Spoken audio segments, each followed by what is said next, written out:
j'ai oublié de déclencher l'enregistrement. Donc, à partir de l'étude de ce document-là, on avait trouvé un premier indice qui attestait eh bien, le scénario de la formation d'une chaîne de montagne. Tout le monde voit le document ou pas? Oui. Alors, c'est bon? J'ai perdu. Oui. Alors, c'est quoi le premier indice? Péridotite. Quoi, péridotite?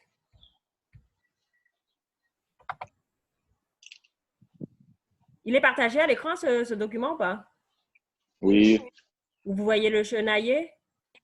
Oui. D'accord. Alors, qu'est-ce qu'on avait vu dans cette zone-là? Dans cette zone, on avait vu qu'il y avait des péridotites qui étaient surmontées par quoi au niveau de cette zone-là?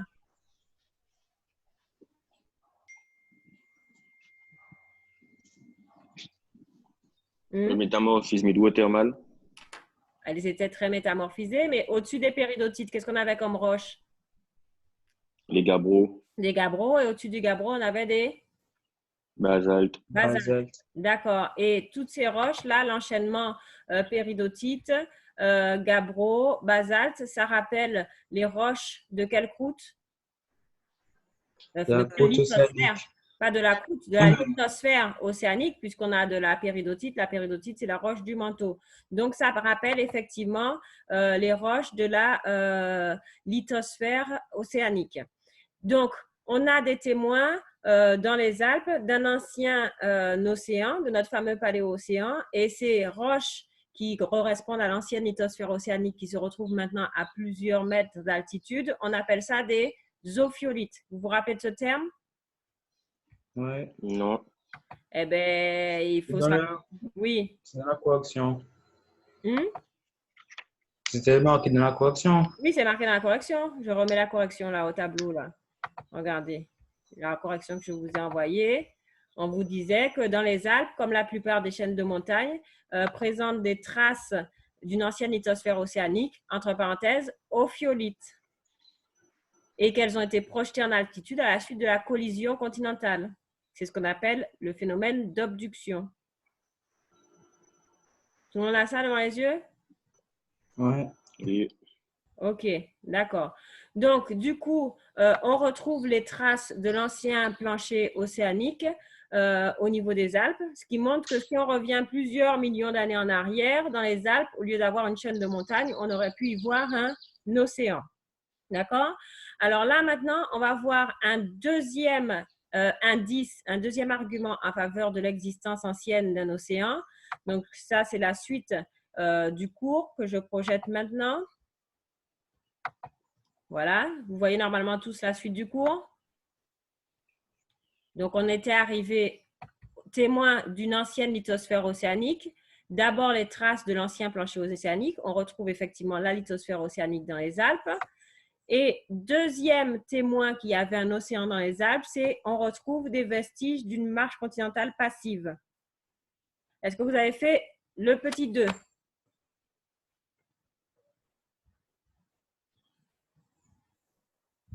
Je n'entends pas de réponse. Qui a fait mon travail pour aujourd'hui?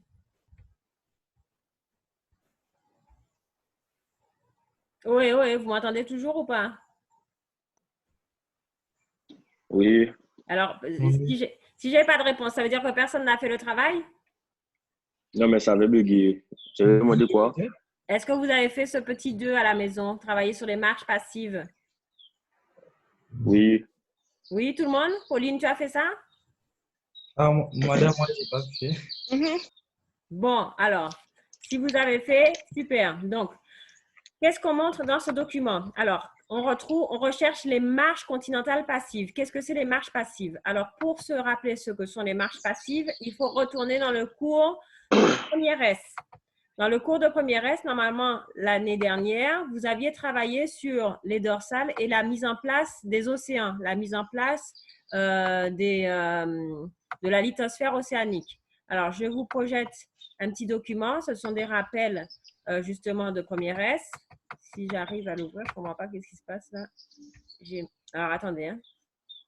C'est un petit diaporama à partir du début. Hop. Alors, vous voyez la première image? Est-ce que vous voyez mon Oui, diaporama? Oui. Oui, d'accord. oui, Donc, vous aviez vu l'an dernier comment se mettait en place un océan, d'accord? Comment se mettait en place la lithosphère océanique. Et en fait, c'était consécutif au fonctionnement d'une dorsale. Alors, la dorsale, comment elle se met en place? Donc, d'abord, il faut imaginer qu'on a une lithosphère continentale avec, donc là, le manteau lithosphérique, la croûte continentale et des sédiments qui se sont déposés sur cette croûte continentale. Et en fait, au niveau de cette croûte, cette lithosphère continentale, dans la zone, vont s'appliquer des contraintes en divergence. C'est-à-dire que, eh bien, il va y avoir un étirement de ma lithosphère continentale. Ah, qu'est-ce que j'ai fait? Précédent. Il va y avoir un étirement de ma lithosphère continentale. Et cet étirement, qu'est-ce que ça va provoquer? Eh bien, ça va fracturer ma croûte continentale dans de nombreuses failles qu'on appelle des failles normales. Je vous rappelle qu'on a retravaillé sur les failles normales il y a quelques semaines. Les failles normales, ce sont des failles comme ici, là, où les blocs ont glissé, se sont effondrés le long de ces failles normales. D'accord? Donc, la croûte continentale va se fracturer, nombreuses failles, et il va y avoir formation de ce qu'on appelle un rift. D'accord? La zone la plus effondrée au centre, c'est ce qu'on appelle un rift. Et ces blocs qui ont en marge d'escalier, on appelle ça des blocs basculés séparés par des failles normales. Et mon asténosphère, au niveau de ma zone, qui est très étirée, mon asténosphère va remonter. D'accord? Il va remonter et au bout d'un moment, qu'est-ce qui va se passer pour ma péridotite du manteau? Elle va rentrer en fusion parce qu'elle subit, comme elle remonte, elle subit une baisse de pression, une décompression. Et vous aviez vu l'an dernier en première S que ça va entraîner la fusion de cette péridotite. Et à ce moment-là, au niveau de mon rift, là, il va y avoir une fracturation au niveau du rift et mise en place, sortie de magma et mise en place de la lithosphère océanique, de la croûte océanique qui petit à petit va s'agrandir. Est-ce que ça vous rappelle des souvenirs, ça? non. Eh bien, normalement, vous avez vu ça en première S. Hein? Ça rappelle des souvenirs à personne? Oui, Oui. moi oui. Ah, Cédric, tu Oui. nous as rejoint? Bonjour madame. Ça va? Excusez-moi de mon retard. Il n'y a Oui, pas de ça va. souci. D'accord. Donc, voilà. Mais on en a reparlé déjà, même dans le cours ensemble. On avait déjà reparlé de cette histoire de rift, de fracturation au niveau du rift et de la mise en place de la croûte océanique. D'accord? Donc là, je vais quand même rester dans le document précédent. Ici, vous voyez le petit filet vert là. Oui. Ça, c'est de la croûte océanique. D'accord? C'est ma croûte océanique. Donc, c'est mon océan qui est mis en place. Et de part et d'autre de l'océan, vous voyez que la croûte continentale, les bordures de l'océan au niveau de la croûte continentale, elles ont une structure en bloc basculé. D'accord? Et cette zone-là, ces bordures de l'océan, c'est ce qu'on appelle les marges passives. D'accord? Donc, ma croûte continentale, mes marges passives, elles ont des structures en bloc basculé. Ça va jusque-là pour tout le monde? Oui. Bon, alors justement, nous, au niveau des Alpes, s'il y avait un ancien océan dans la zone, normalement, on devrait retrouver ces structures en bloc basculé. Donc, c'est ce qu'on va essayer d'aller chercher au niveau des Alpes. Alors, avant d'y aller, on regarde juste pour terminer. Donc, voici ma croûte continentale avant le basculement. Donc, j'ai mon socle continental. J'ai mes sédiments qui se sont déposés avant qu'il y ait le rifting, c'est-à-dire avant qu'il y ait basculement des blocs, avant qu'il y ait étirement. Et pendant l'effondrement, vous voyez, j'étire, les failles normales apparaissent, mes blocs basculent et j'ai d'autres sédiments en orange qui vont se déposer en même temps que eh bien, mes blocs sont en train de basculer. On appelle ça des sédiments sans rift.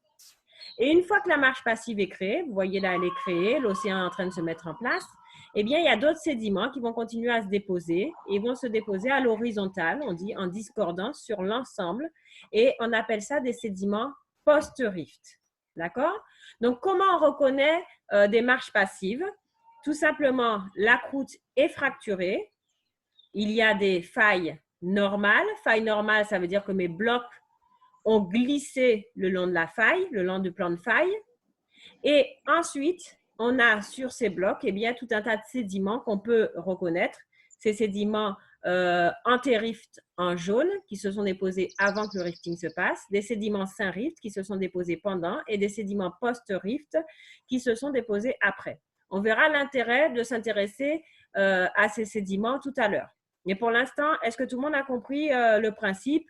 La croûte continentale est étirée, il y a des failles normales qui se mettent en place et les blocs basculent le long de ces plans de failles. Ça va jusque-là? Oui. Bon, alors, on retourne sur notre cours. Donc, on va reprendre le document du cours, le document sur lequel vous aviez à travailler. Je le remets. Voilà. Donc là, vous aviez un profil sismique. Je ne sais pas comment j'enlève ça. Ah, voilà. Alors, vous avez un profil sismique, c'est-à-dire un document qui a été obtenu par l'étude des zones sismiques. Vous vous rappelez l'an dernier en première S que pour étudier la structure de sous-sol, on étudie la propagation des ondes sismiques. Et là, effectivement, on a étudié la propagation des ondes sismiques et on a pu tirer ce qu'on appelle un profil sismique. C'est comme si c'était une coupe géologique de la structure du sous-sol, d'accord? Au niveau bien d'une marche passive actuelle, c'est-à-dire on est au niveau de la Galice, à l'ouest de l'Espagne, en bordure d'océan. Et normalement, si on est en bordure d'océan, ma croûte continentale, elle doit être fracturée comme toute marche passive avec des failles normales. Alors, est-ce que vous avez pu repérer des failles sur ce document? Oui. Oui, alors je vais annoter. Ça m'est difficile de vous demander, je ne sais pas si, je ne crois pas que vous puissiez travailler sur mon document. Alors, Oui. je vais le faire là devant vous. Donc, les failles, première faille, on voit, attendez, qu'est-ce qu'il y a? On voit la faille listrique. Voilà, failles listriques, ce sont des failles normales, effectivement. Je cherche juste dessiner, voilà. Donc là, si vous regardez ici, hop, là, on a une première faille. Vous pouvez la dessiner hein, sur votre document. Là, on en a une autre ici aussi. Et là, il y en a une troisième. Il y en a une troisième également. OK? Est-ce qu'on est capable de dessiner mes blocs basculés? Non. Ben, si, regardez cette petite pointe-là. Si je reprends mon diaporama. C'est la limite du socle. C'est la limite du socle. Effectivement, c'est la limite de mon bloc basculé. Regardez, je repars sur mon petit diaporama. Hop, j'ai ma faille et mon bloc. Il y a une petite pointe ici qui matérialise la limite de mon bloc basculé. Donc, si par analogie, je travaille sur mon document, mon profil sismique, voilà, ah mince, mes annotations sont parties. Si par analogie, je travaille sur mon profil sismique, eh bien, les petites pointes en haut, là, ça représente le sommet de mes blocs basculés. Et je suis en mesure de tracer effectivement mes blocs basculés. Donc là, je vais tracer mon bloc ici. Là, je vais tracer mon bloc là. D'accord? Ça va jusque-là pour tout le monde? Oui, madame. Oui. Oui? Alors, sur ces blocs, on vous demandait de retrouver les sédiments, nos fameux sédiments sin-rift, post-rift, anti-rift. Alors, les sédiments anti-rift, rappelez-vous, j'enregistre, est-ce que je peux enregistrer mes modifications affichées dans le dossier? Non, c'est pas comme ça que j'enregistre. Je tâtonne un peu, hein, comme vous. Hein, enfin, comme c'est la première fois que j'utilise ce truc-là. Ah, mince. Bon, bref. J'ai perdu mon document. Bon, alors, on va retrouver les sédiments. Je repars juste en arrière sur mon diaporama. Tout le monde a le diaporama sous les yeux, là? Oui. Donc, quand j'ai le diaporama sous les yeux, vous voyez que mes blocs basculés, là, on a retrouvé sur notre document le sommet de nos blocs basculés. Les sédiments anti-rift, ils ont suivi le basculement. Ils sont basculés comme le bloc. D'accord? Donc, ceux-là, on va pouvoir les retrouver. Les sédiments Saint-Rift. Maintenant, les sédiments Saint-Rift, vous voyez, eux, ils ont une forme un peu d'éventail. Ils sont un peu en triangle sur les blocs basculés. Ça, c'est les sédiments Saint-Rift. Et les sédiments post-Rift, ils sont déposés à l'horizontale sur l'ensemble, en discordance. Donc, on a les anté-Rift qui sont basculés, les Saint-Rift qui sont en éventail et les post-Rift qui sont en discordance à l'horizontale sur l'ensemble. Alors, allons essayer de repérer maintenant sur notre profil sismique nos différents sédiments. Mais j'ai l'impression que je vais avoir perdu mon document. C'est pas grave. Toutes mes annotations. Bonjour, bonjour. Ah, il y en a qui sont arrivés, effectivement, entre-temps. Il faudra que je regarde qui est arrivé. Alors, hop, je repars. Donc, comme ça permet aux autres qui arrivent en retard de pouvoir retracer comme nous. Donc, premier bloc. Deuxième bloc. Et troisième bloc, ici. OK.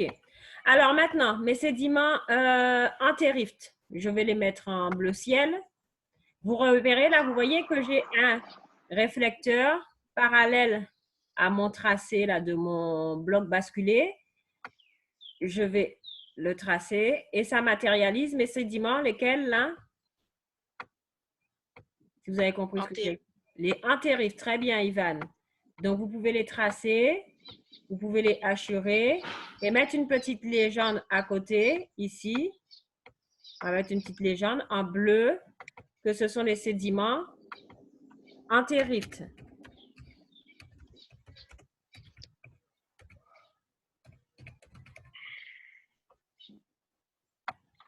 Voilà. Hop. Il faut que je continue à les noter. Donc là, ici encore, vous voyez, on peut bien voir mes sédiments anté-rift. Je les hachure. Voilà. Mes sédiments Saint-Rift. Ici, je vais les mettre en rouge. Ils sont déposés comment, on a dit, les sédiments Saint-Rift? En éventail. En éventail. Donc là, on les repère. Ils sont là, ici.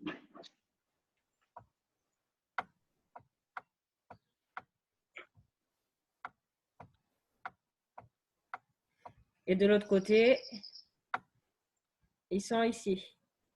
Hop. Voilà, et on peut mettre une petite légende pareille à côté, un jaune. Et on marque en jaune, ce sont les sédiments Saint-Rift.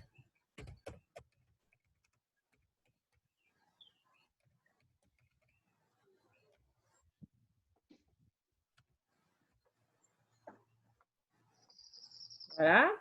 Et ensuite, pour terminer, eh bien, on va mettre nos sédiments post-rift, je vais mettre en rouge. Eux, ils sont à l'horizontale, déposés à l'horizontale sur l'ensemble. Donc, ils sont ici.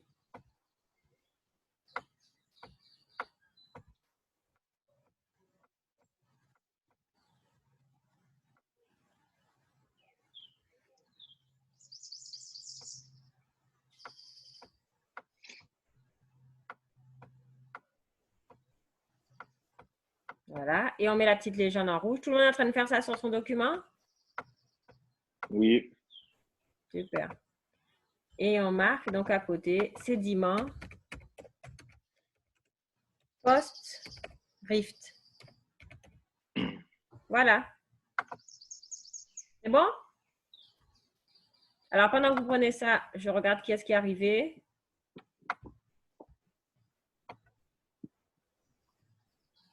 Ah, Zoé est arrivée. Bonjour Zoé. Bonjour madame. Ça va? Oui, ça va. Emma aussi est arrivée. Bonjour Emma. Bonjour. Ça va, ça va? Oui, madame, et vous? Oui, ça va, super. Alors, Ivan était Judex. Ah, Kylian, c'est Kylian qui nous a dit qu'il arrivait en retard. Théo. Ah, Yanis est arrivé?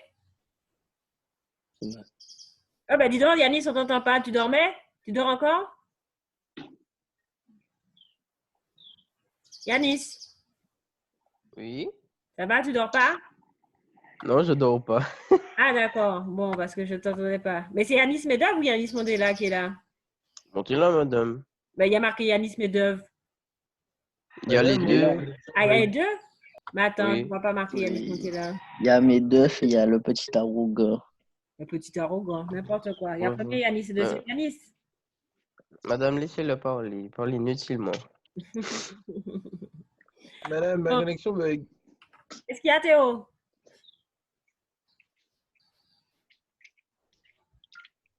Qu'est-ce qu'il y a, Théo? J'ai pas compris.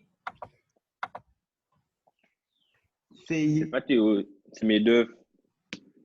Il a dit que sa connexion bug. Ah, sa connexion bug? Ah mince. Alors là, on peut mettre une flèche comme ça pour montrer que le bloc a basculé là. Et si le bloc a basculé, alors c'est plutôt dans l'autre sens que j'aurais dû le mettre. Attendez, je vais gommer ce que j'ai fait. C'est plutôt, voilà, ici, pour montrer que ce bloc, le bloc a basculé le long du plan de faille, comme ça. Et ici, il y a eu un basculement, ça a glissé comme ça. D'accord?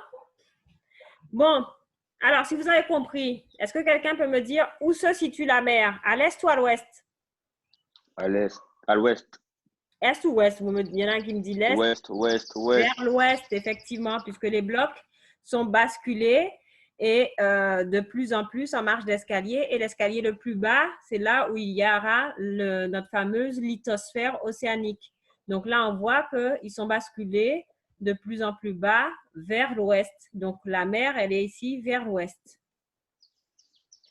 Est-ce que ça va jusque-là pour tout le monde? Oui, Vous avez fini de prendre le schéma? oui. Bon, alors, si vous avez tout le monde, parce qu'il n'y a que Stanley qui parle là. Ivan, tu as fini de prendre ton schéma? Attendez 2 secondes. D'accord, j'attends encore quelques minutes.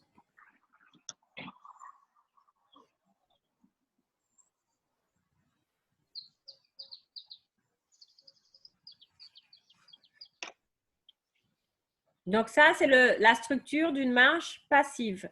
C'est une marche en bordure d'océan. La croûte continentale en bordure d'océan, elle a toujours cette structure-là. Parce que effectivement, on a vu que pour qu'il y ait la lithosphère océanique qui se mette en place, il faut qu'il y ait une dorsale qui commence à fonctionner. Pour que la dorsale commence à fonctionner, il faut qu'il y ait des contraintes en divergence qui s'appliquent sur une lithosphère continentale, qui a avoir pour conséquence une fracturation de la croûte continentale en marche d'escalier, comme ça, ce qu'on appelle le rifting, remontée de la sténosphère et donc fusion partielle de la péridotite et mise en place de la croûte océanique. D'accord? Donc, cette structure en bloc basculé de la marche passive, elle est liée effectivement aux mécanismes qui permettent la mise en place d'un océan.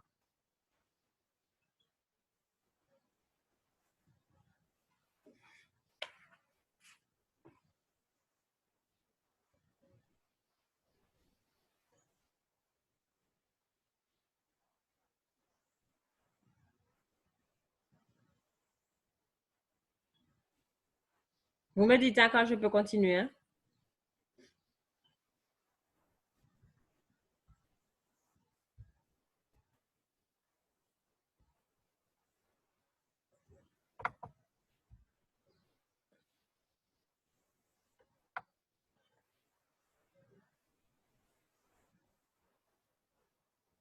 Ah, Marius est arrivé. Marius a réussi à se réveiller.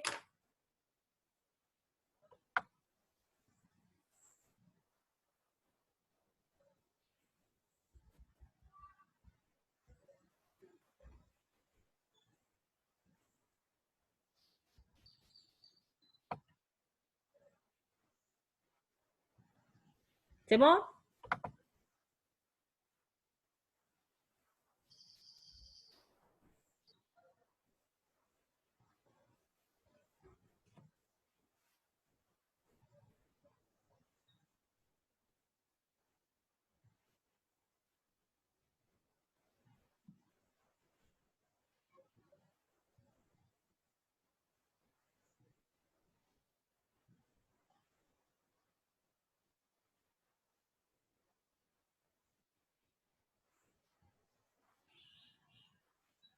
Est-ce que je veux passer à la suite, les jeunes? Oui. Oui, c'est bon, madame. C'est bon? Oui, c'est bon, madame.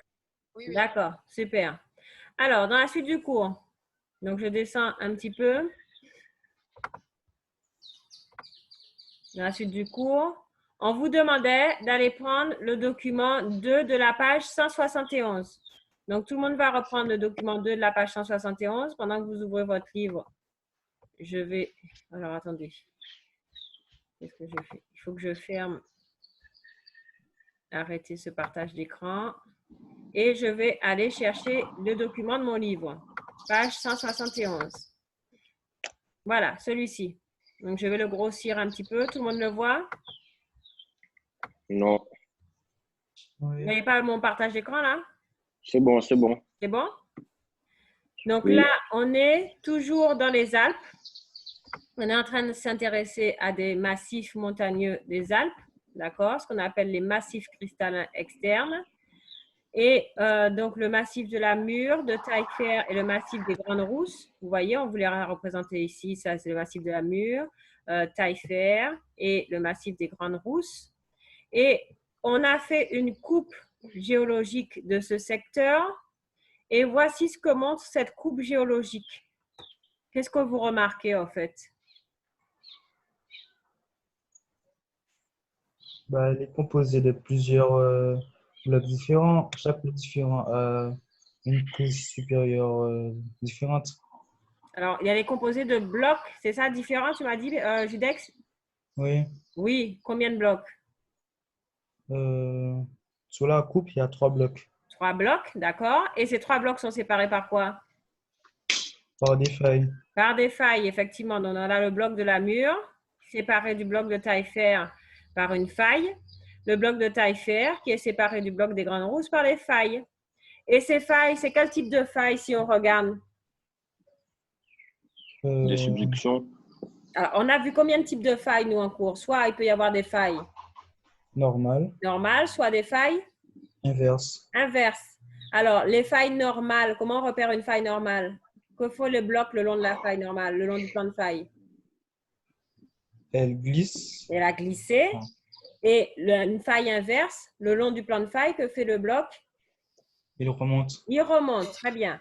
Alors, si je regarde ce plan de faille-là, qu'est-ce qui s'est Ce sont des passé failles le long du inverses. plan de faille? C'est quel bloc que je dois regarder? Le bloc 1 ou le bloc 2? Le bloc 2. Le bloc 2, très bien. Alors, le bloc 2, qu'est-ce qu'il a fait le long du plan de faille? Il a glissé ou il est remonté? Il est remonté. Il est remonté? Comment je fais pour repérer s'il est remonté ou pas? Il faut que je regarde les mêmes couches. Regardez, il y a là le socle du bloc 1 et regardez le socle du bloc 2. Le socle du bloc 2 par rapport au bloc 1, qu'est-ce qu'il a fait? Il est descendu. Il est descendu, exactement. Regardez, vous voyez, ici, le bloc 2, il arrive plus bas, son socle, que celui du bloc 1. Donc, on voit bien que le long de ce plan de faille-là, le bloc est descendu. Ici, j'aurais dû mettre une autre couleur que bleu, parce que bleu sur bleu, ça ne ressort pas vraiment. Voilà. Comme ça. Là, vous voyez, mon socle, il est plus bas que le haut du socle de la mur. Donc, ça veut dire que mon bloc 2, il est descendu par rapport au bloc de la mur. Je regarde le long, là. Je compare maintenant bloc 2 et bloc 3. Le long du plan de faille, le bloc des Grandes Rousses, qu'est-ce qu'il a fait? Regardez le socle des deux côtés. Il est descendu aussi. Il est descendu aussi. Parfait. Donc, on a bien une structure en bloc basculé. Structure caractéristique de quoi? Qu'on vient de voir.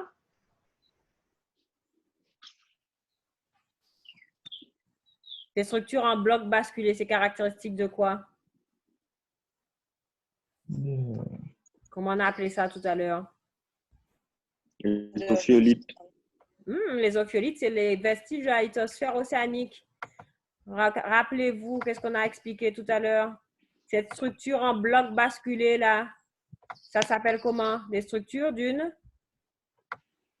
Les sédiments. marge d'eau continentale passive. Ah, la marge passive. D'accord? Les marges continentales des océans, ce sont des marges passives en bloc basculé. D'accord?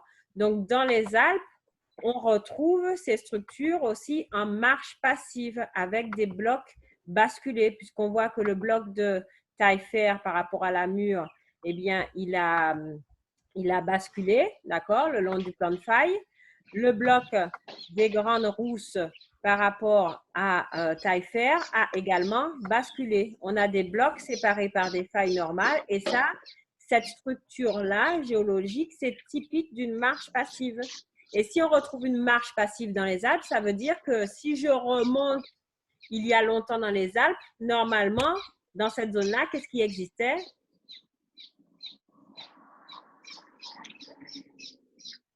Le fait qu'on retrouve des marches passives, ça veut dire que dans les Alpes, avant, il y avait quoi? L'océan. Un océan, effectivement. Là encore, c'est un indice qui atteste qu'anciennement, dans les Alpes, il y avait un océan. Est-ce qu'il existe toujours cet océan? Non, il s'est fermé. Non. C'est pour ça qu'on parle d'un paléo-océan. Ça va pour tout le monde, ça? Oui. Oui. Alors maintenant, on va retrouver nos fameux sédiments. Alors, on a parlé des sédiments en long, en large et en travers. À quoi ils vont nous servir ces sédiments? Donc, regardez. Ici, on a nos sédiments. On vous dit qu'il y a les sédiments du Carbonifère, du Trias, du Jurassique inférieur et moyen, du Crétacé et du Jurassique supérieur. Alors, regardons. Mes sédiments qui ont basculé avec les blocs, ce sont lesquels? On s'intéresse au bloc 2 ou au bloc 3. Le Jurassique. Le Jurassique. Tout le monde est d'accord? Est-ce que c'est le Jurassique là? Le Jurassique, est-ce qu'il a basculé? Est-ce qu'il a la forme du bloc?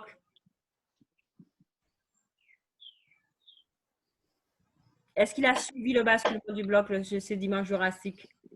Non. Lequel a suivi le basculement du bloc? Le bloc 3. Non, je parle des sédiments. Trias, Jurassique ou Crétacé? Regardez là. On voit lesquels sédiments là sur ce bloc? Du Jurassique. On voit seulement les Jurassiques? Non. Le Trias, la petite là, c'est le Trias. Alors, lesquels sont antérifs, ceux qui ont basculé avec le bloc? Les Trias ou les Jurassiques? Les Trias. Les Trias épousent la forme du bloc. Regardez ici aussi, le sédiment Trias épouse également la forme du bloc. Donc, il a basculé avec le bloc. Ça veut dire qu'il était là avant le rifting. D'accord? Donc, ça veut dire qu'au Trias, le rifting n'avait pas encore commencé. Enfin, le rifting commençait, pardon.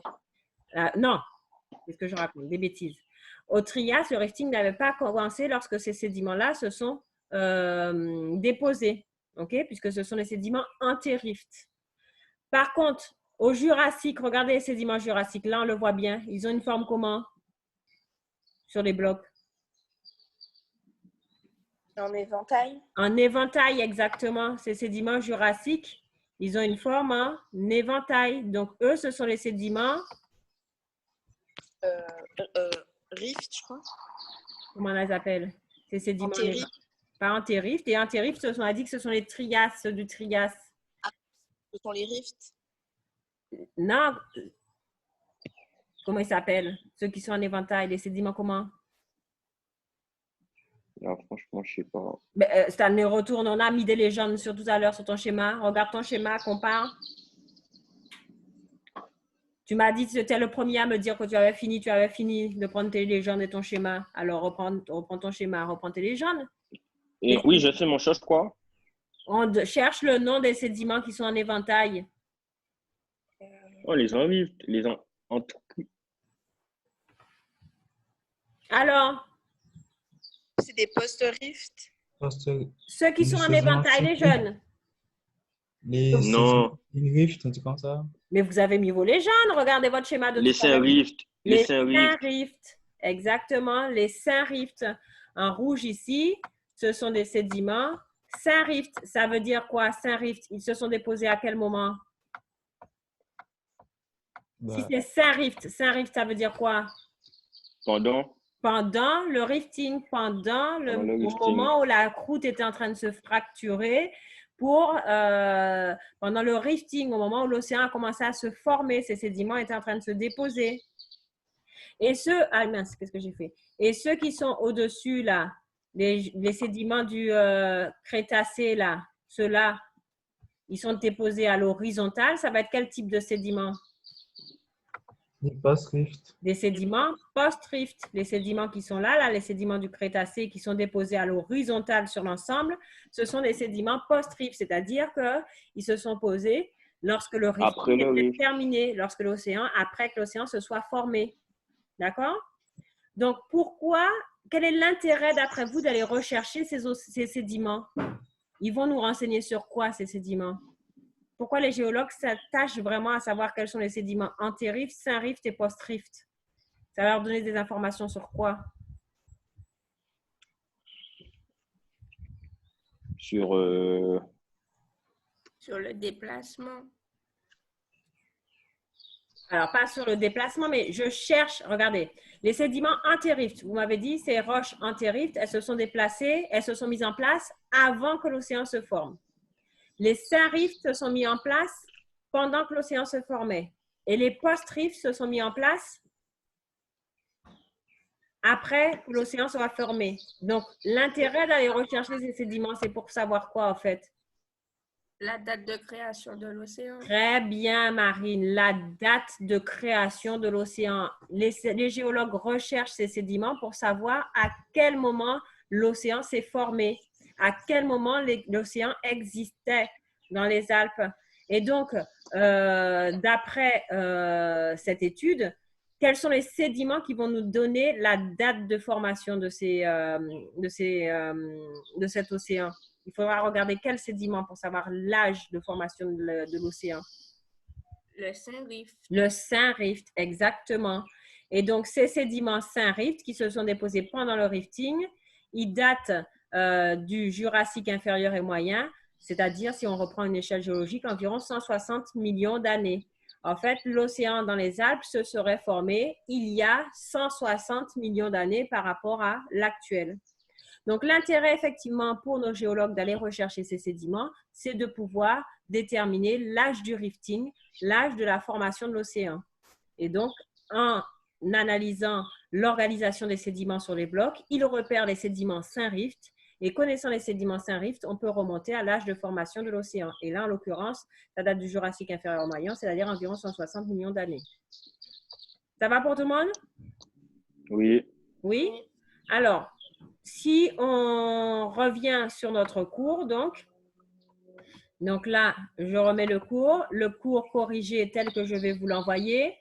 Donc, il y avait la structure des marges là, donc vous l'avez pris. Moi, je ne l'ai pas, dans le cours que je vais vous envoyer là, je ne l'ai pas marqué, mais vous avez le corrigé là sur la vidéo.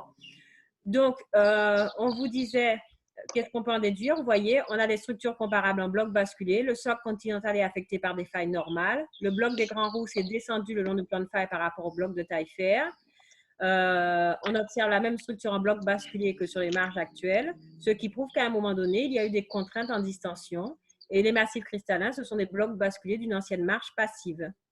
Alors, identifier les sédiments sin-rift, les triassiques sont affectés par des failles et sont déposés à l'horizontale sur le socle. Ce sont les sédiments anté-rift. Jurassique inférieur et moyen en éventail, ce sont les sédiments sin-rift. Et les jurassiques supérieurs, ce sont les sédiments post-rift. C'est ce qu'on a dit.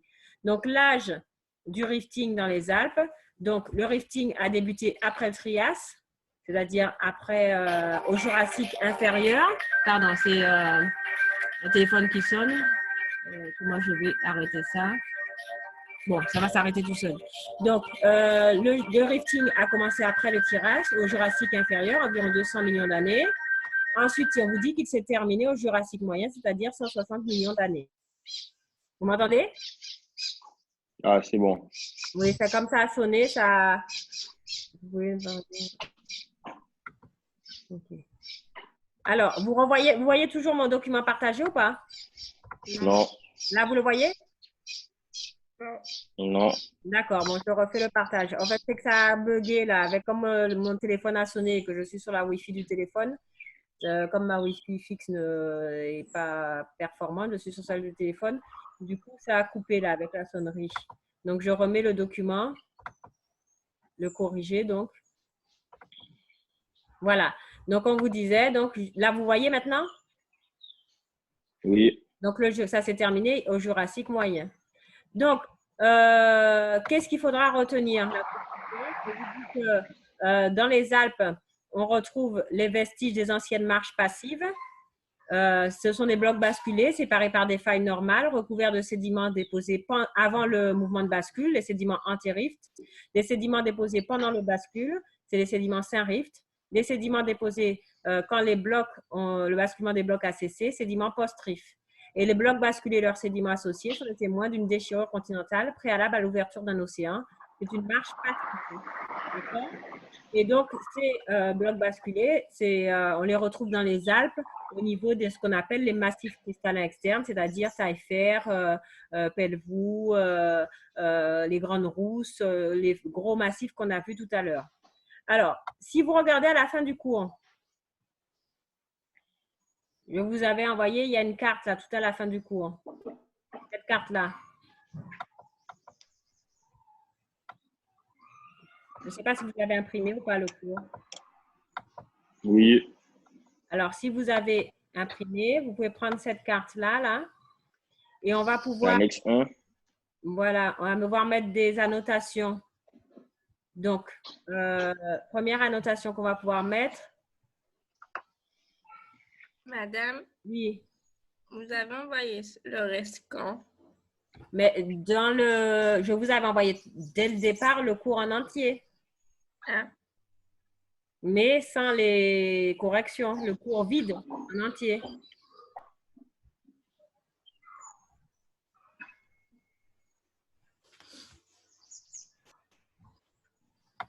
Vous ne trouvez pas? Attendez. Oui. Alors, attends. Ce que je vous avais Le chapitre 3. Merci. je repars sur ce que je vous ai envoyé là. Mais Marine, si tu l'as pas, tu veux que je te le donne? Je peux envoyer apparemment par Zoom là, le document. Ah bon? Oui? Attendez, je vais essayer. J'ai vu ça, c'est super. Je m'amuse hein, comme dit Stanley, la dame est contente. Alors, attendez, hein, je vais essayer. Il faut que je mette le chat. Alors, converser. Voilà, j'ai mis le chat et je vais vous envoyer le document.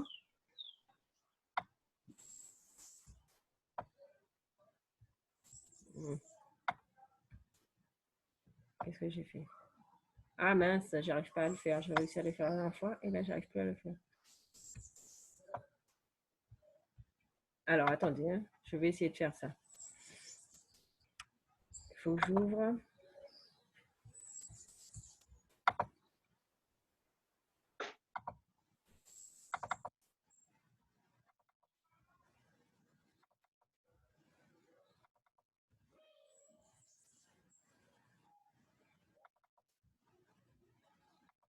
Normalement, je voulais envoyer un tout début. Hein. C'est le chapitre là, quand je vous pose des questions. Formation des chaînes de montagne élèves. Oui, madame, c'est bon. C'est bon? Trouvé. Oui, oui. Mais je ne comprends pas pourquoi je n'arrive pas à faire zoomer à vous donner. Ah, je sais, c'est là. Je vous montre juste comment je peux vous donner. Ah, ben ça ne marche pas. C'est bizarre. Pas de bol. J'ai réussi à le faire la dernière fois. Bon, bref, on fera ça une prochaine fois. Il faut que je refasse. Il faut que je reteste. Je ne comprends pas. Donc, ça y est, tu l'as trouvé, Marine? Oui, madame, c'est bon. D'accord. Du coup, je reprends ma carte là.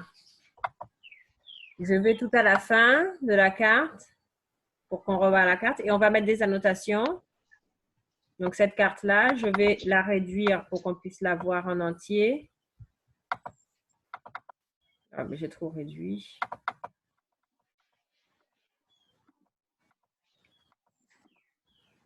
Voilà. Donc, qu'est-ce qu'on a vu, nous, jusqu'à présent? On a vu qu'au niveau du chenailler, on avait... Ah, mais décidément. Au niveau du chenailler, on avait des ophiolites. Les ophiolites, ce sont les vestiges de l'ancien océan. D'accord? Et ensuite, on a vu qu'au niveau de certains massifs, Pelvoux, Taillefer, on avait les vestiges de la marche passive. Donc, on va pouvoir légender tout ça. Vous voyez mon document face à vous? Oui. Mais je ne sais pas pourquoi j'ai perdu ma notice pour pouvoir... pour pouvoir légender. Alors, bon, je vais terminer avec Word. Vous voyez apparaître ma flèche là? Oui.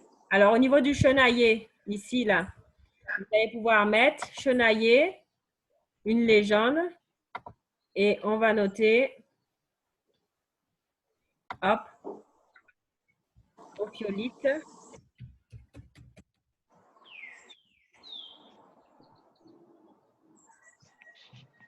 Je réduis et je vais déplacer ça là où il faut.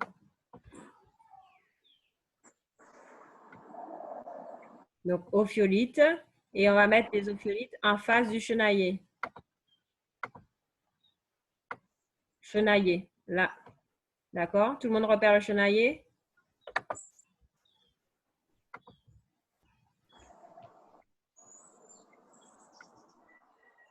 Je vais mettre en rouge, comme ça vous arrivez. Voyez, vous avez vu chenaillé ici? Madame. Mettez chenaillé ophiolite. Ensuite, on va mettre d'autres flèches.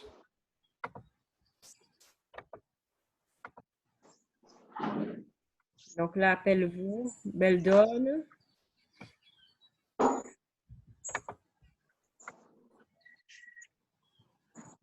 FR. Appelle-vous.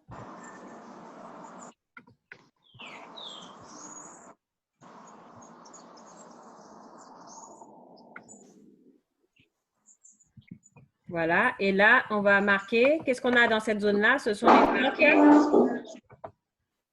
les blocs basculés. D'accord? Ici, on peut marquer que ce sont les massifs cristallins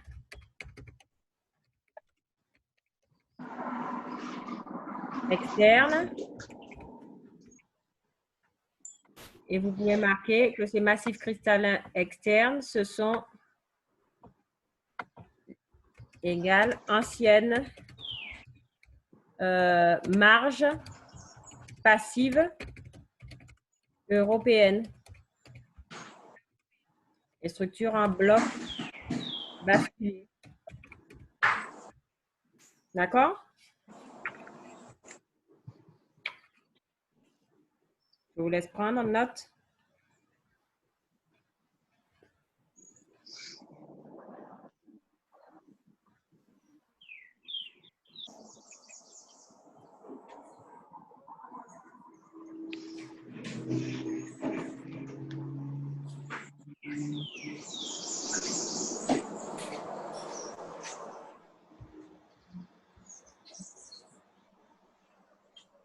Quand c'est bon, vous allez me dire.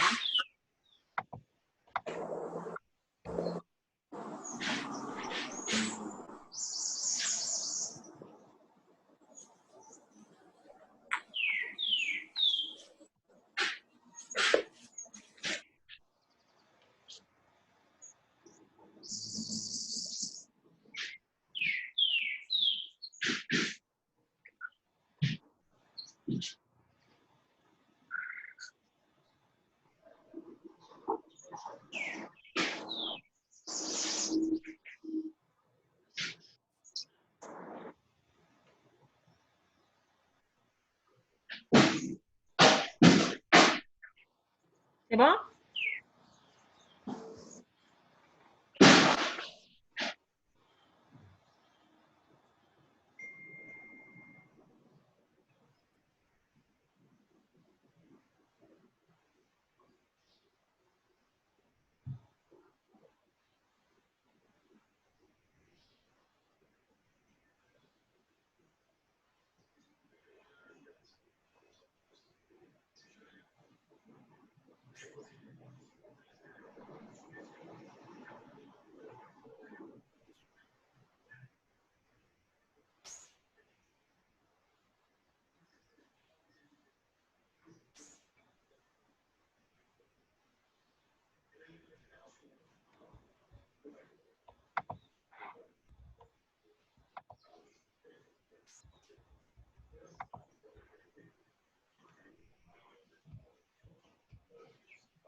Vous me dites hein, quand vous avez pris les jeunes. Hein?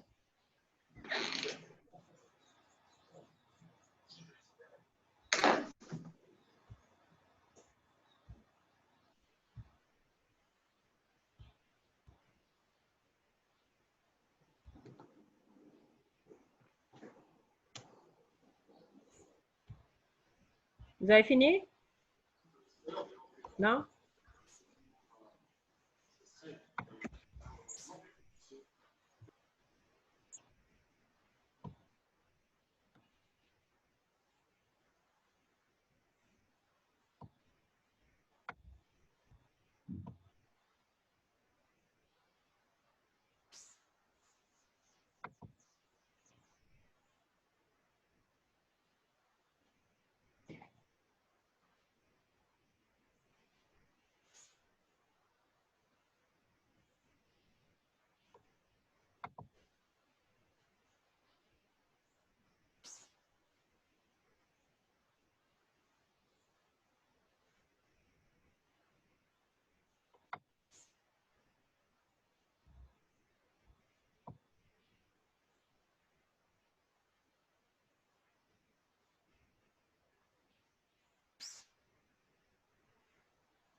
Vous prenez bien du temps pour marquer deux légendes quand même. Théo, tu as marqué tes légendes?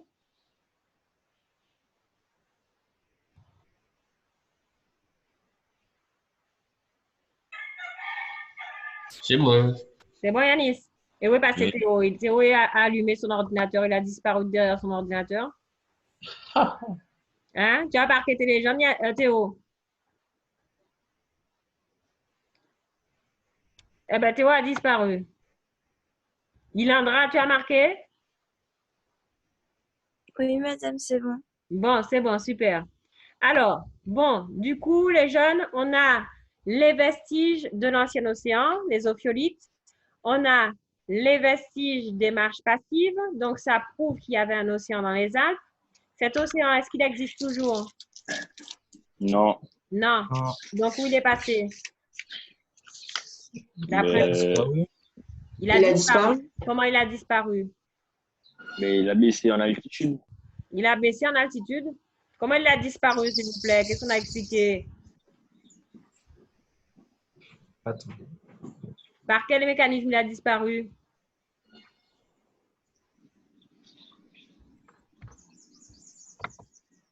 Les jeunes, c'est quoi le scénario de la formation d'une chaîne de montagne? Comment l'océan a disparu? Bonne question. Bonne question. On répète ça depuis la semaine dernière et je l'ai rappelé encore en début de cours. Comment il a disparu cet océan? Comment un océan disparaît? Par quel mécanisme?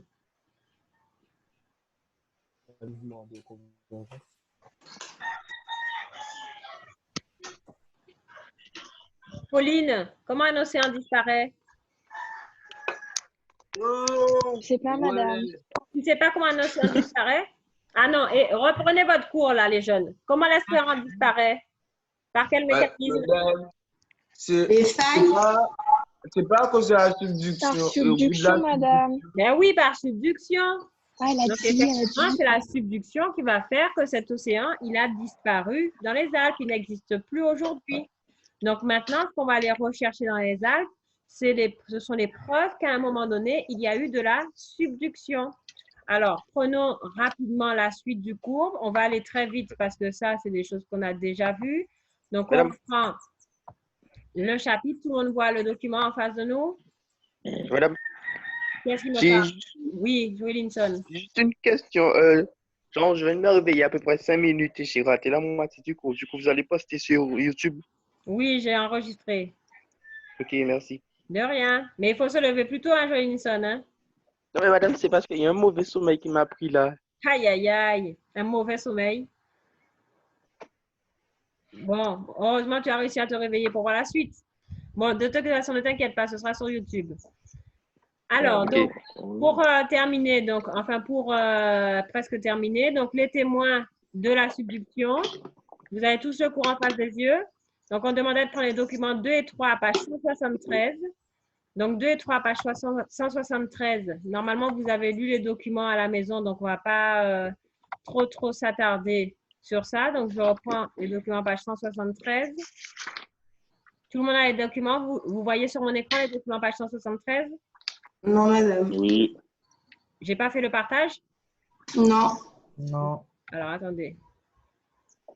Partage. Mais c'est bon, on a les documents. Vous avez les documents de toute façon, donc il n'y a pas de problème. Oui. Donc, voici les documents. Donc, qu'est-ce qu'on voyait dans les Alpes? Qu'est-ce qu'on vous dit? Qu'est-ce qu'on retrouve comme roche?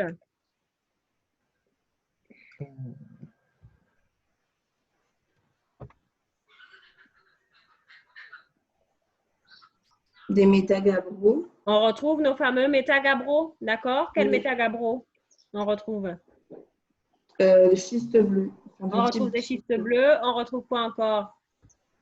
Des éclogites. Des éclogites. Et rappelez-moi, métagabbro, schiste bleu, éclogite, ça se forme à partir de quelle roche? Ça, c'est les rappels du tout premier chapitre sur la subduction. Les schistes bleus à partir du gabbro, de la croûte océanique.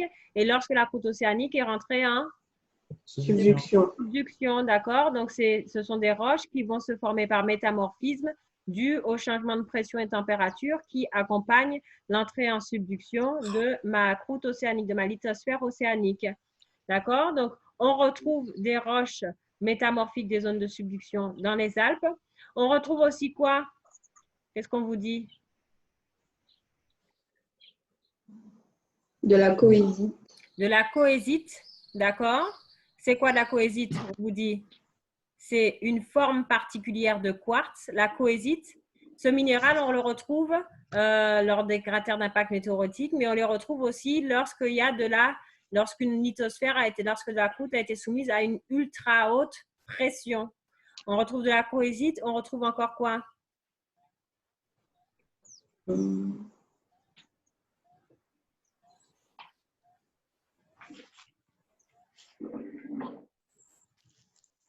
Des petits diamants. Des petits diamants, effectivement, qui se forment dans des conditions de très haute pression. Pression, tout à fait. Alors, tout ça, ça montre qu'au niveau des Alpes, il y a eu de la subduction, puisque des roches ont été soumises à des très hautes...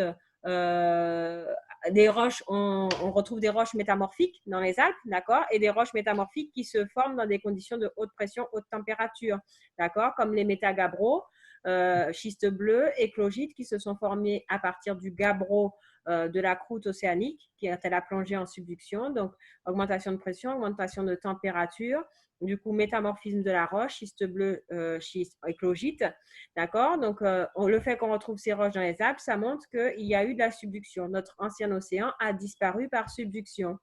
On retrouve effectivement de la cohésite, qui est une forme particulière du quartz. On retrouve des diamants. Donc là, ce sont aussi des structures qui se forment à haute pression.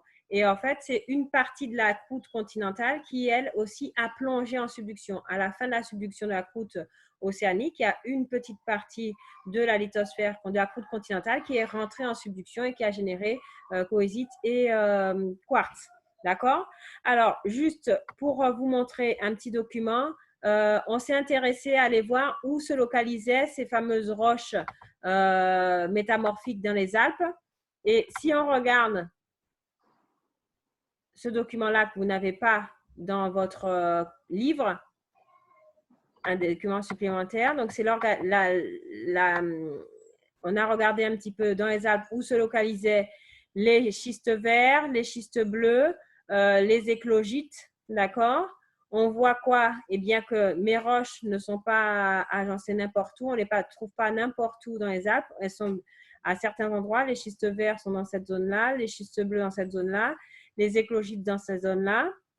Et donc, à partir de l'organisation de mes roches, à partir de la localisation, plutôt qu'organisation, à partir de la localisation des roches, est-ce que vous pouvez me dire dans quel sens s'est fait la subduction? Là, j'ai la France, là, j'ai l'Italie. Ça s'est fait de la France vers l'Italie ou de l'Italie vers la France? Compte tenu de la localisation des roches de zone de subduction.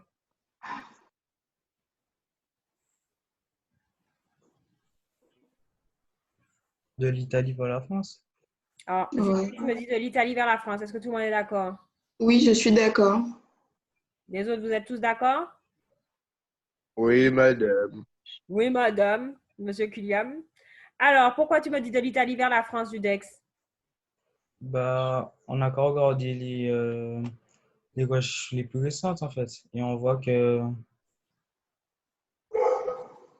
Les plus récentes, il y a une notion d'âge là sur ces ah, roches. non, non.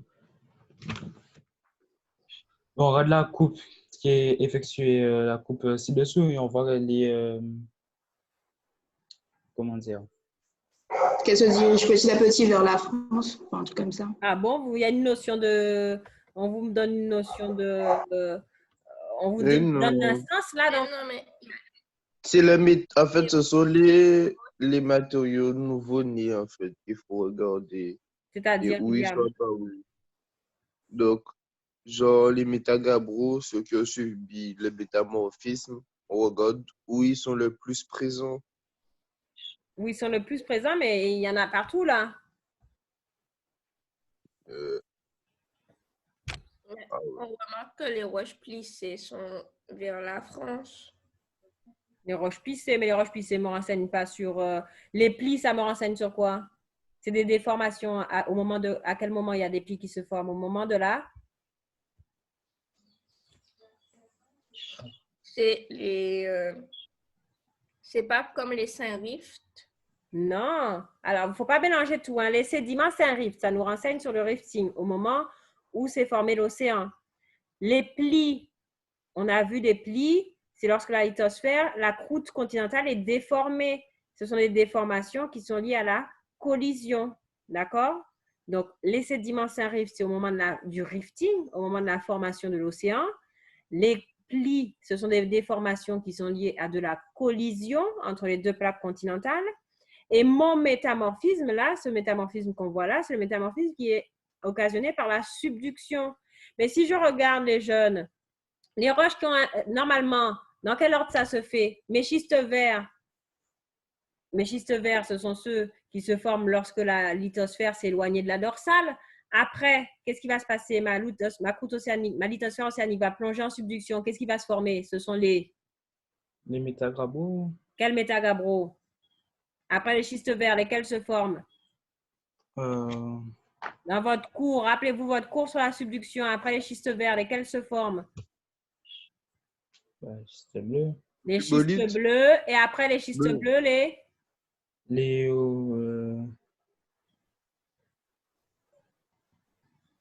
ophrolites. C'est quoi? Ah non, j'ai rien dit. Vous ne connaissez pas votre cours, hein? C'est pour ça que vous ne pouvez pas répondre à mes questions. Hein? Les éclogites. Les éclogites. Normalement, c'est schiste vert, schiste bleu, éclogite. Quand la lithosphère océanique plonge en subduction. Alors, je reprends ma question. Regardez l'agencement, la répartition de vos roches métamorphiques dans les Alpes. À partir de l'endroit où elles sont positionnées, est-ce que vous êtes capable de me dire dans quel sens s'est effectuée la subduction? Est-ce que c'est de la France vers l'Italie ou de l'Italie vers la France? De l'Italie vers la France. Ça n'est pas... Prends le temps de réfléchir, prends le temps de regarder le document qui est devant tes yeux. De la France vers l'Italie, vu que... Mais forcément, c'est pas un c'est l'autre. Vu qu'on voit que les schistes verts, il y a les schistes verts, puis schistes bleus, plus les éclogites. Donc, ça s'est fait vers la droite, on va dire. Voilà, exactement. Mes schistes verts sont là, mes schistes bleus sont là, mes éclogites sont là. Donc, plus je vais vers l'Italie, d'accord, vers l'est, ça veut dire que j'ai eu mon plongement de la lithosphère dans ce sens-là, puisque j'ai des roches qui se sont formées normalement à des profondeurs de plus en plus importantes. D'accord? Donc, l'agencement de mes roches métamorphiques me montre le sens du plongement de ma lithosphère océanique. D'accord? Puisque normalement, on a dit que les schistes verts se forment en surface. Ensuite, on a les schistes bleus lorsque la lithosphère commence à rentrer en subduction et les éclogites lorsqu'elle est déjà bien en subduction. Donc, on voit que ici, j'ai des roches qui se sont formées à des profondeurs, à des pressions de plus en plus importantes quand je vais vers l'est. Ce qui veut dire que mon plongement s'est fait de l'ouest vers l'est. D'accord? C'est ma plaque européenne qui a plongé sous ma plaque africaine. Ça va ou pas, ça? Non. Qu'est-ce que tu n'as pas compris cette année? Vous pouvez répéter, s'il vous plaît. Je répète, mais pour ça, il faut que tu aies des connaissances sur ton cours sur la subduction. Si tu ne connais pas ton cours sur la subduction, effectivement, tu vas avoir du mal à comprendre. Dans le cours sur la subduction, on a vu que lorsque la lithosphère océanique plonge, d'accord, en subduction, rentre en subduction, on a d'abord en surface les schistes verts qui se forment lorsque la lithosphère s'éloigne de la dorsale. Puis, quand elle commence à plonger, je vais avoir formation des schistes bleus.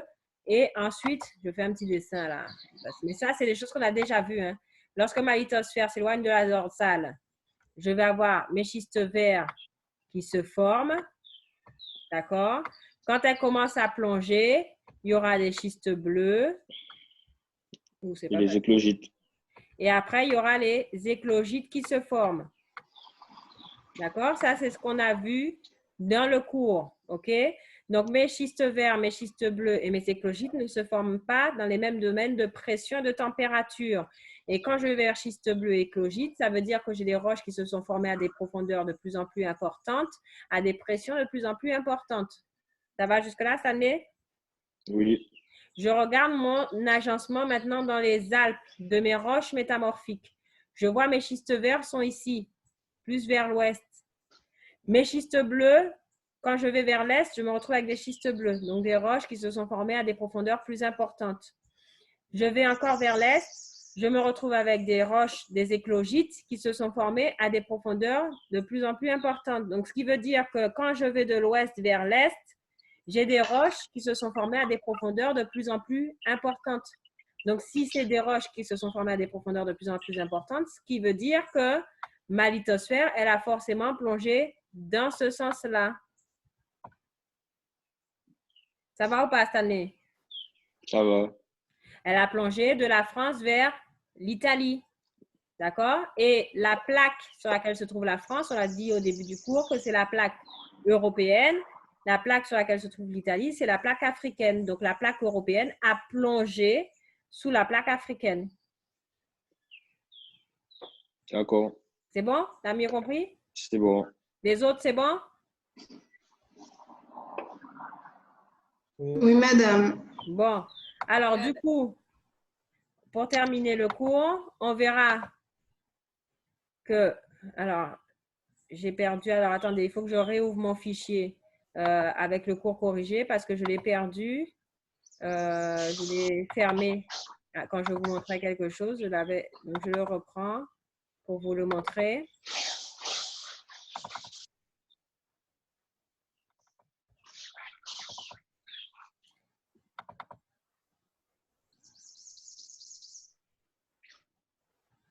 Voilà.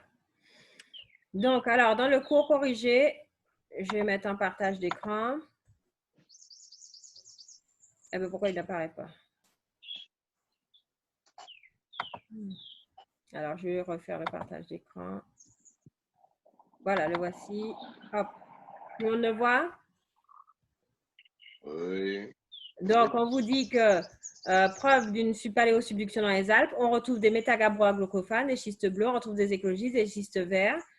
Donc, ça prouve qu'il y a eu de la subduction dans les Alpes. On retrouve de la cohésite dans les Alpes.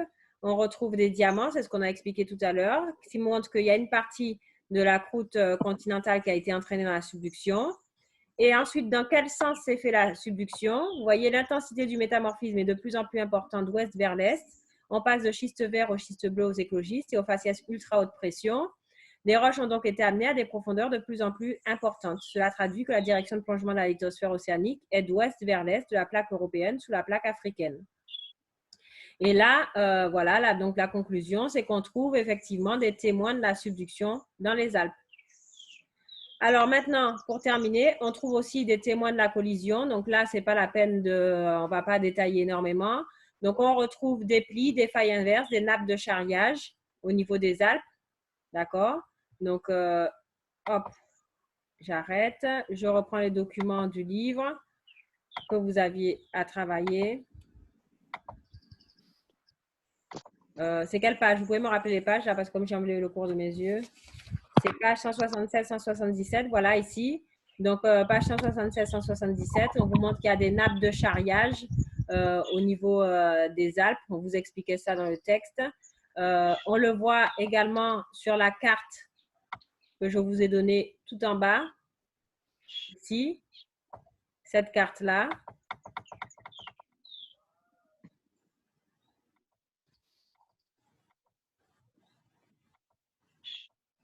Voilà, cette carte-là. Donc, les nappes de charriage, les chevauchements, c'est ce figuré-là, là, avec les petites pointes. D'accord? Vous voyez? Ici, il y a une première nappe. Ça veut dire que cette partie-là est montée sur la partie du milieu. Il y a un autre petit figuré ici. Cette partie-là est montée sur la partie à côté. Donc, il y a eu, en fait, des nappes, des chevauchements qui se sont produits au moment de la collision. Donc, on retrouve des chevauchements, des nappes de charriage. On retrouve donc des plis, des failles inverses dans les Alpes. Ce sont les témoins, rappelez-vous, d'une collision, de déformation de la croûte avec son épaississement. Et cet épaississement, il va être compensé en profondeur par quoi? Comme on avait déjà appris dans les cours précédents.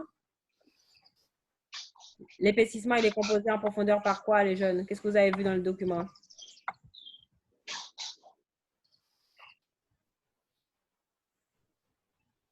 Ilandra, en profondeur, qu'est-ce qui compense l'épaississement?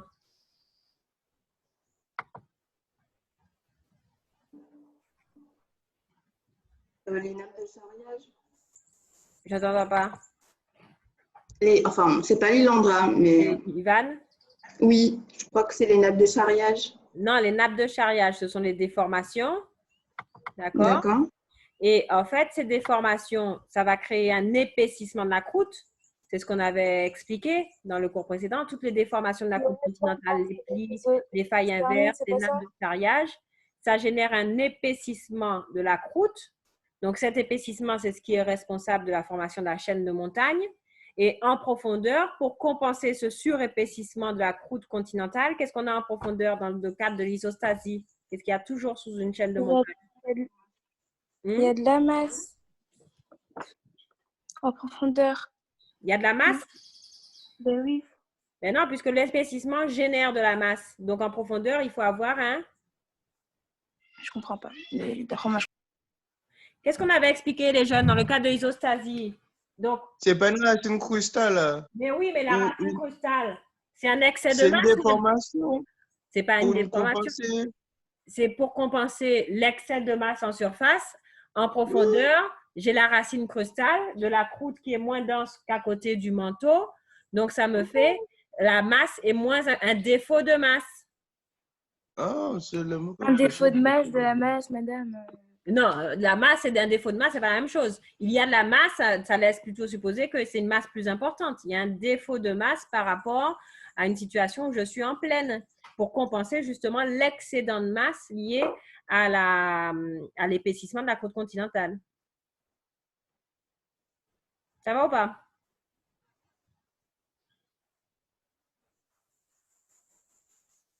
Non, ça va pas, madame. Personne ne réagit. Je ne vous ai pas perdu? Ça va. Bon, les petites voix là. Bon, alors juste donc vous lirez à la maison, on vous explique ça. Donc, de toute façon, je vais vite parce que c'est des choses qu'on a déjà vues. Il y a des indices qu'effectivement, après la subduction, il y a une collision avec les plis, les failles inverses, les nappes de charriage. Et donc, il y a un empilement de nappes de charriage. Et en dessous, on vous dit que sous la chaîne de montagne, la profondeur du Mont peut atteindre 50 km. C'est une racine crustale. Et une partie de la lithosphère continue à s'enfoncer. Bon, ben ça c'est la subduction continue un peu. Vous avez ensuite un schéma ici. Je ne sais pas pourquoi il n'apparaît pas. Où est-il passé mon schéma? Le voilà, qui récapitule un petit peu. Vous voyez mon document? Oui. C'est l'annexe 2 de votre cours. Donc, ça récapitule tout ce qu'on a vu. Donc, dans les Alpes, d'abord, il y a eu de l'extension, ouverture d'un océan.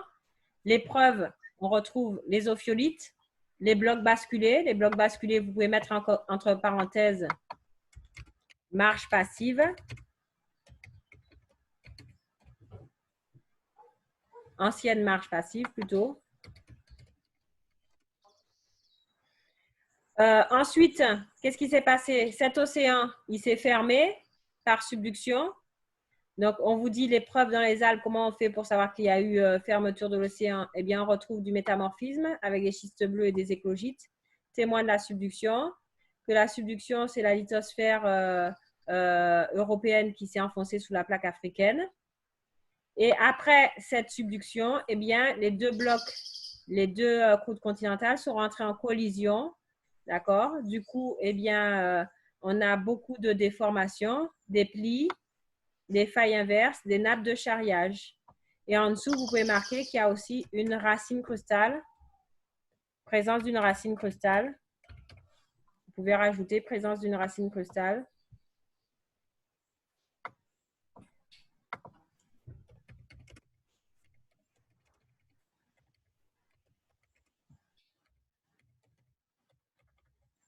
Présence d'une racine crustale pour compenser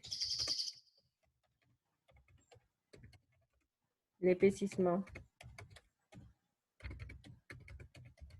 Madame, le cours finit à quelle heure?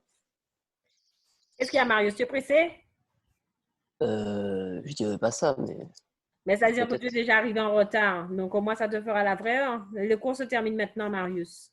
Sauf si tu as des questions. Tu as des questions par rapport à tout ça? Non. Non? Bon, eh bien, si vous n'avez pas de questions, nous allons mettre fin, puisque Marius, nous sommes d'arrêter cette visioconférence. Même je ne vous ai pas dit ça, je vous demande. Mais je te sens impatient. Donc, et puis, en plus, il y a les élèves de spécialité qui vont enchaîner après derrière. Donc, effectivement, nous devons clore cet échange. Mais en tout cas, votre travail, c'est de bien revoir ce chapitre-là. D'accord? Vous regardez bien le chapitre. Je vais vous envoyer toute la correction tout à l'heure. Quand j'ai fini avec les spécialités, j'envoie toute la correction. Vous le revoyez bien pour voir si vous avez compris, si vous avez des questions. Vous n'hésiterez pas à me poser des questions. Jeudi, on ne fera pas de séance parce que jeudi, ce sont les vacances. Donc, on reprendra à la rentrée. Peut-être que je vous enverrai quelques petites choses à préparer pendant les vacances pour pouvoir avoir de la matière pour recommencer à la rentrée.